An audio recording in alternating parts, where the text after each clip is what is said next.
Gaming peripherals are not cheap, and with top-tier brand mice going for $50 or even $60, it can feel hopeless if you just need a quick replacement or you're just sick of the awful mouse that came bundled with your computer. So in jumps Amazon Basics once again, this time with the Amazon Basics gaming mouse. With an advertised 3200 DPI sensor, as well as on-run switches rated up to 50 million clicks.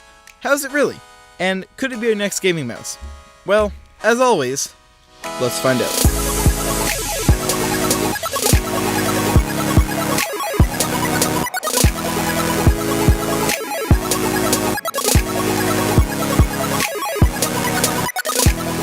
To aid in this review, for comparison, I have both the Logitech MX Master Bluetooth mouse, as well as the Razer DeathAdder Chroma gaming mouse, which are generally considered to be the best mice for productivity and gaming respectively, and that I personally use every day for video editing as well as gaming. And much like the other Amazon Basics product I reviewed, this mouse seems to fall right in between those other two mice, with the overall look and buttons very similar to that of the DeathAdder, but the hand feel being much closer to the MX Master, especially on the thumb grip and left side of the mouse in general.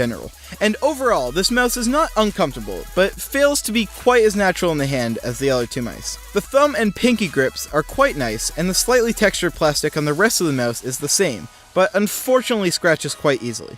And Amazon definitely did not skimp on the build quality of this mouse, being firm and never flexing or deforming even in the tensest of gaming sessions, making the Amazon mouse a whole 6 grams heavier than the DeathAdder, but with the difference in weight only being noticeable side by side and not at all in gaming.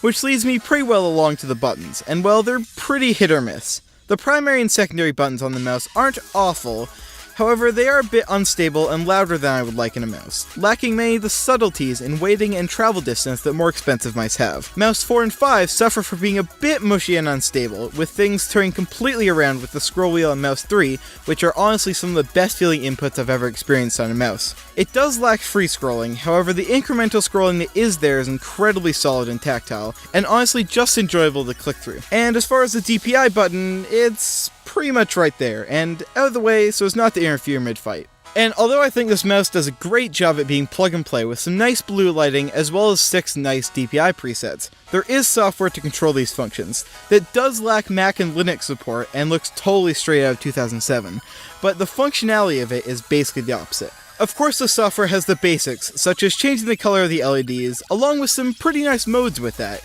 but where this software really gets good is by exploring the other 3 tabs of customizability. Each DPI sensitivity preset can individually be changed, along with the polling rate and some other Windows mouse settings, and then you get to the main page, which allows you to customize every button on the mouse to your heart's content, along with full macro support, then allowing you to save all these settings to one of 6 presets, also allowing you to import and export those. Or you can upload it directly to the mouse, which allows you to keep all these presets and load them on any computer you plug the mouse into, including Mac.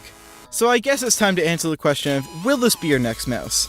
Well, I still prefer my DeathAdder and MX Master mouse, and the lack of a thumb scroll wheel completely disqualifies this mouse from being a productivity mouse for many, including me, but for a gamer, I really don't see what you're missing out on. Now, if you want wireless functionality or a million extra customizable buttons, then this mouse obviously isn't for you.